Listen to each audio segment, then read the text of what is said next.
Oke, selamat sore teman-teman. Kita akan lanjut bahasannya terkait dengan manajemen risiko. Nah, untuk video kali ini kita akan bahas tentang proses manajemen risiko. Di sini saya ambil referensinya dari Information System Auditing, Control and Assurance dari Hong Kong University of Science and Technology. Oke. Nah, proses manajemen risiko itu terbagi ke dalam 3 tahapan. Yang pertama adalah risk assessment atau penilaian risiko. Yang kedua adalah risk mitigation atau mitigasi risiko. Dan yang ketiga adalah risk reevaluation atau evaluasi ulang risiko. Nah, untuk video kali ini kita akan bahas yang pertama, yaitu bagaimana cara kita untuk melakukan risk assessment atau penilaian risiko.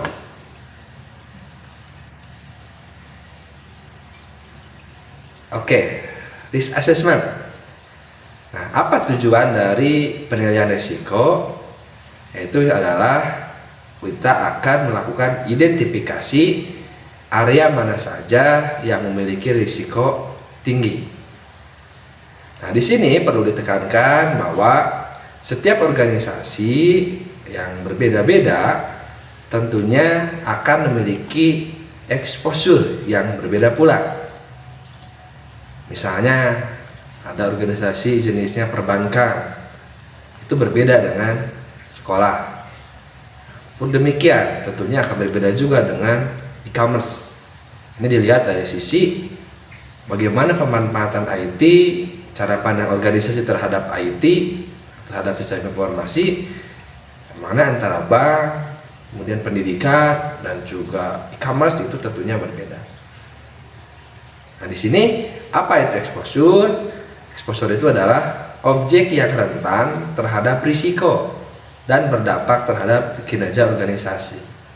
Nah, tentunya tadi, kalau cara memandang IT atau IS-nya juga adalah berbeda, tentunya objek-objeknya pun berbeda di antara organisasi-organisasi. Misalnya tadi, antara bank, antara sekolah, dan e-commerce. Nah, kemudian perlu ditekankan juga bahwa jenis risiko yang berbeda, nah, di sini pun akan menentukan tingkatnya yang berbeda. Mungkin kita akan punya sekian risiko, nanti ada tingkat yang berbeda. Apakah risiko itu rendah, kemudian sedang, atau menengah, atau bahkan risiko tinggi. Nah, disinilah risk assessment tersebut nanti kita akan mengidentifikasi, memfokuskan pada risiko yang tinggi, gitu. Karena ini yang harus kita atasi, ya, risiko yang tinggi tersebut atau high risk tersebut. Nah, kemarin kita juga sudah bahas bahwa elemen risiko itu ada 3, yaitu threat, ancaman, impact atau dampak, dan probability atau kemungkinan. Nah, proses risk assessment tersebut akan melibatkan ketiga elemen yang sudah kita pelajari kemarin. Nah, apa saja step-step atau tahapan dari penilaian risiko? Yang pertama adalah define the impact atau mendefinisikan dampak. Nah, saya ingatkan kembali bahwa dampak yang dirasakan ketika terjadi suatu ancaman atau threat itu nanti sifatnya adalah subjektif, tergantung dari bagaimana organisasi memandang ancaman tersebut. Jadi bisa berbeda-beda antara satu organisasi dengan organisasi yang lain. Nah, kemudian bagaimana mengelompokkan dampak itu sendiri, yaitu sifatnya adalah kualitatif dengan menggunakan skala. Misalnya ini yang kemarin kita pakai skala 1 sampai 5, dari negligible, minor, moderate, serious, and major. Nah, ini kalau kita terjemahkan ke dalam bahasa kita, nanti dampaknya itu adalah sangat kecil. Dampaknya kecil, sedang, besar atau serius, bahkan sangat besar atau sangat serius. Jadi kita tetapkan threat tersebut, ancaman tersebut dampaknya masuk ke kategori yang mana. Nah, kemudian bagaimana nih contohnya? Nah, misalnya kita punya ancaman terkait dengan bencana alam, contohnya adalah gempa bumi. Nah, gempa bumi ini nanti dia itu akan berdampak terhadap area ya, misalnya di sini artinya adalah orang ya, orang yang bekerja di organisasi. Nanti ada beberapa area, saya ambil contoh yang pertama adalah dampak trade gempa bumi terhadap orang atau people yang bekerja di organisasi. Nah, nanti kita perlu definisikan. Kalau kita tadi sudah punya dari mulai eligible, minor, moderate, serious, major, nah apa sih bedanya itu? Nah, ini kita mesti definisikan oleh organisasi. Misal, kalau gempa bumi tersebut ternyata masuk kategori eligible itu seandainya ya dikatakan sangat kecil itu, atau apabila gempa bumi tersebut setelah terjadi di sana orang-orang tetap bisa bekerja seperti biasa, tidak ada yang luka atau bahkan tidak ada yang berdampak pada kesehatan. Nah, itu kategorinya adalah sangat kecil atau negligible. Kemudian naik lebih tinggi dampaknya kecil. Nah, setelah gempa bumi itu tetap bisa kerja. Nah, mungkin ada yang luka, nah tapi masih bisa di pertolongan pertama, misalkan terbentur atau lecet, ya masih bisa di first aid atau ditolong di organisasi tersebut, ya, dan tidak ada yang sampai pulang. Nah, selanjutnya untuk dampak yang sedang, misalnya gini, setelah tadi gempa, nah tiba-tiba ada yang cedera atau berdampak kepada kesehatan. Dia harus pulang atau harus ke fasilitas kesehatan untuk diobati, ditangani ya. Kemudian besoknya itu dia akan absen kerja karena harus pulih dulu kesehatannya. Artinya gangguan tersebut dampaknya adalah moderate. Nah, bagaimana dengan yang serius dan bahkan major? Nah, ini lebih tinggi tentunya dampaknya. Misal kalau yang serius atau berat di sini bahkan bisa menyebabkan cacat, baik itu cacat permanen ataupun bahkan kematian, tapi jumlahnya adalah tunggal, misalkan 1-2 orang dari dampak gempa tersebut. Makanya kategorinya adalah impactnya itu udah serius. Nah, bagaimana yang lebih tinggi, yang paling tinggi major? Ini seandainya tadi yang cederanya, yang sampai cacat atau bahkan yang sampai kematiannya itu jumlahnya sangat banyak. Nah, di sini kita lihat berbeda sekali ya, dari mulai yang tadi yang tidak ada yang luka, ada yang luka sedikit, luka berat, bahkan cacat, bahkan meninggal dengan jumlah yang banyak. Nah, itulah salah satu contoh bagaimana kita mendefinisikan dari dampak ya, dari ancaman yang kemungkinan terjadi seperti itu. Nah, apakah hanya kepada area people aja, orang saja? Nah, di sini tentunya tidak ya. Bahwa dampak yang dirasakan terhadap organisasi itu tidak hanya kepada people atau orang, nah, tapi di sini bisa juga ke aset apa saja, kemudian ke operasi atau proses kerja, dan juga kepada lingkungan. Nah, di sini ada contoh-contoh, misalkan kalau terkait misalkan operasi kerja, ya tadi kan ke people atau orang, sekarang operasi kerja. Kalau negligible, seandainya tadi terjadi gempa, maka proses bisnis tetap berjalan, tidak ada penundaan. Jadi setelah gempa tetap berjalan nih, gitu kan. Misalkan sistem kita tetap jalan. Atau yang minor, artinya ada delay in operation, artinya ada penundaan, delay sebentar, gangguan sebentar, tapi kemudian jalan, tapi targetnya tetap terpenuhi. Nah, kalau yang moderate sedang, nah, penundaannya lama, misalkan apakah beberapa jam. Nah, sehingga menyebabkan target tidak terpenuhi. Misalkan kalau ada transaksi penjualan, kalau yang tadi itu delay sebentar, tapi setelah kita lihat dalam keseharian ternyata targetnya dari rata-rata misalkan omset penjualan tetap terpenuhi. Tapi kalau yang sedang dia tidak terpenuhi, bahkan menyebabkan penurunan kinerja. Nah, sedangkan yang berat dan sangat berat ini, kalau yang berat mengakibatkan gangguan yang utama. Nah, sangat berat apalagi ini menyebabkan istilahnya sistem itu tidak dapat berjalan sebagaimana dengan mestinya. Nah, ini dari sisi operation.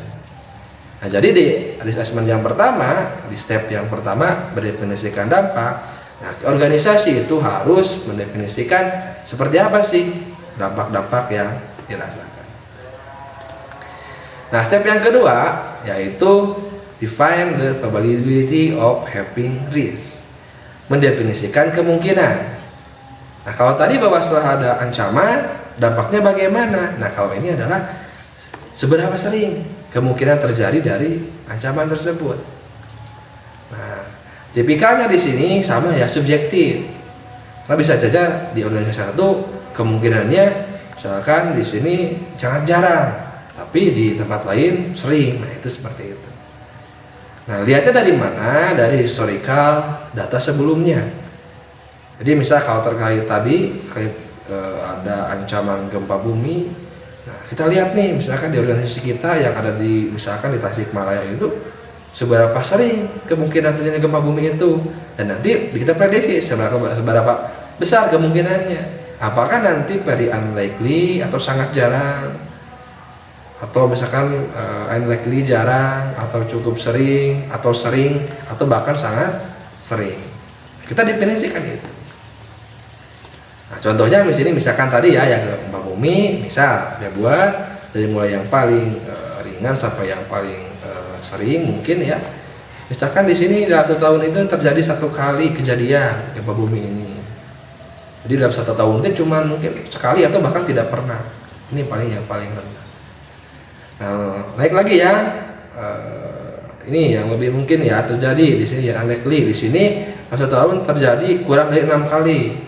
Ya. Nah, kemudian yang mungkin terjadi ya yang cukup sering ya. Kalau ini jarang, kalau ini yang cukup sering. Nah, di sini dalam 1 bulan ada kejadian. Jadi minimal tiap bulan itu ada 12 kali kejadian. Nah, bahkan yang sering di sini berarti tiap minggu ada kejadian gempa. Nah, mungkin nggak seperti itu.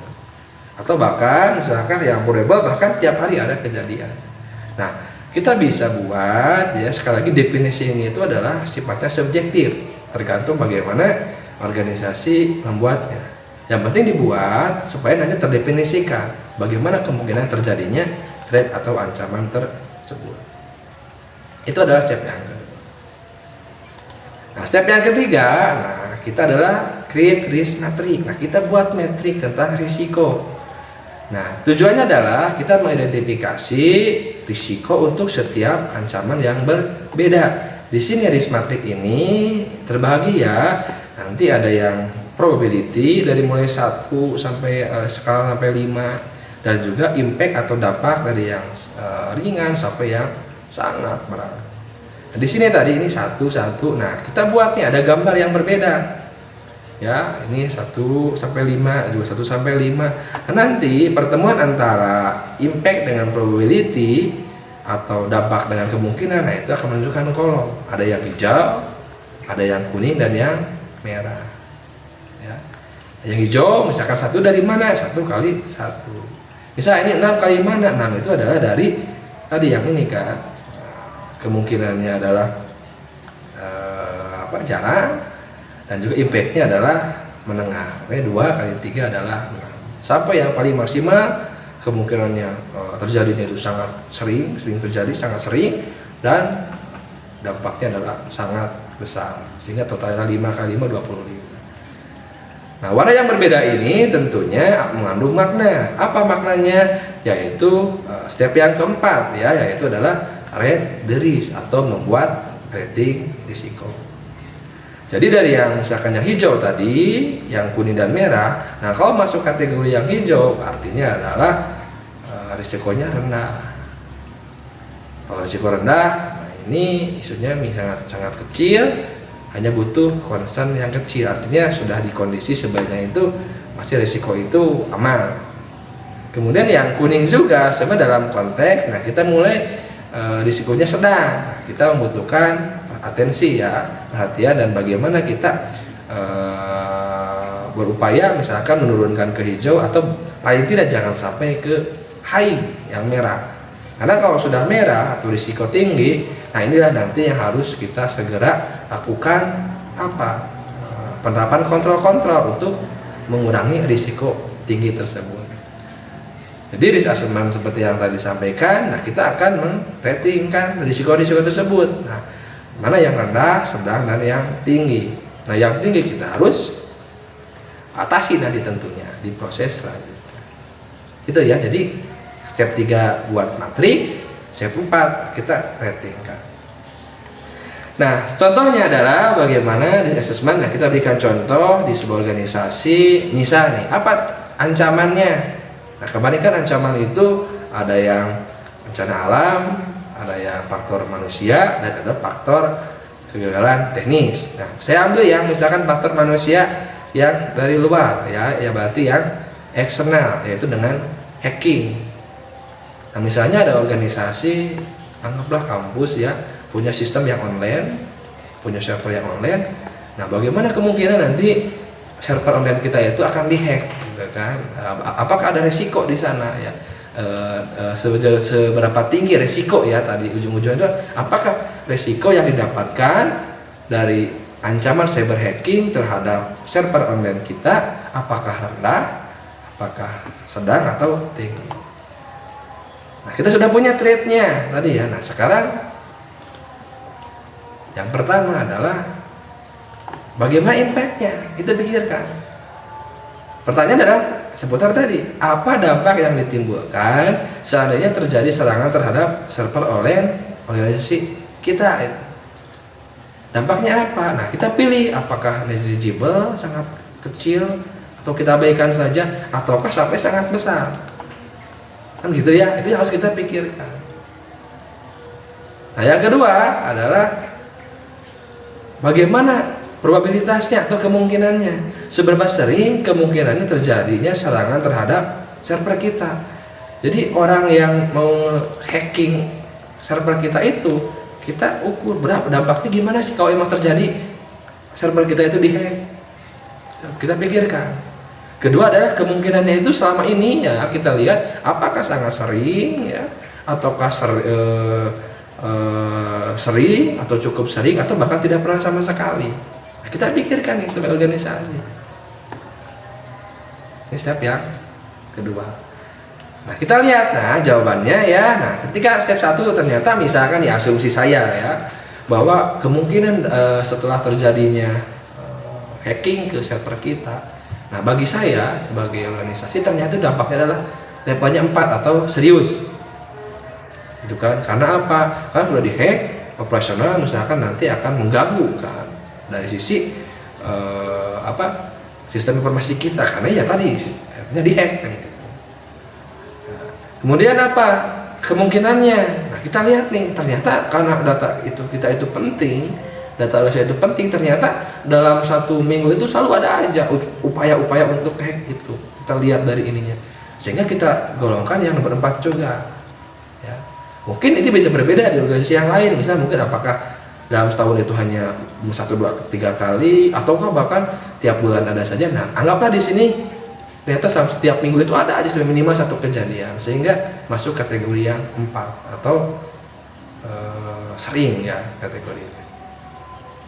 Nah, kemudian tadi kita buat matrik. Nah, anggap kita matrik yang tadi ya, yang kita buat tadi di awal, kemudian lakukan rating risiko. Jadi 3 itu kan buat matrik, ini matriknya, kemudian buat ratingnya. Nah, kita lihat tadi dampaknya tadi kan 4 ya, di sini kan dampaknya kan 4, kemudian karena serius kan, kemudian kemungkinan juga 4, artinya itu likely, kemungkinannya itu artinya sering juga. Nah, kita kalikan 4 dikali 4 akan menemukan nilai adalah totalnya adalah 16, yang mana 16 itu masuk ke kategori adalah merah ya, atau HI.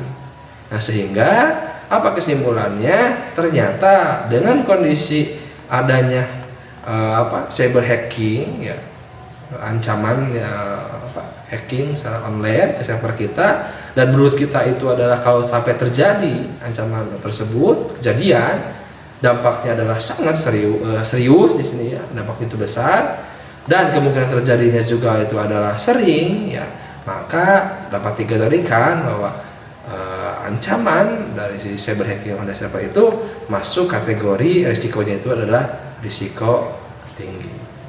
Seperti itu untuk mungkin contohnya. Ya, jadi bagaimana solusinya nanti? Nah, solusinya nanti kita lakukan urgent require, ya artinya diperlukan segera nih penanganan karena apa? Ini tinggi resikonya. Ya, merah di sini. Nah, kita akan melakukan introduce kontrol apa saja yang kita untuk melakukan kita mengurangi resiko tersebut. Nah, itu akan kita bahas di pertemuan di pembahasan selanjutnya. Difference-nya, oke, itu aja paling. Jadi sekali lagi, risk assessment tersebut adalah kita melakukan proses penilaian risiko yang mana di akhirnya itu kita akan tahu suatu ancaman, yaitu nanti kita lihat risikonya itu apakah low, rendah, moderate, sedang, ataukah high, tinggi. Oke, sekian, sampai ketemu di video selanjutnya. Assalamualaikum warahmatullahi wabarakatuh.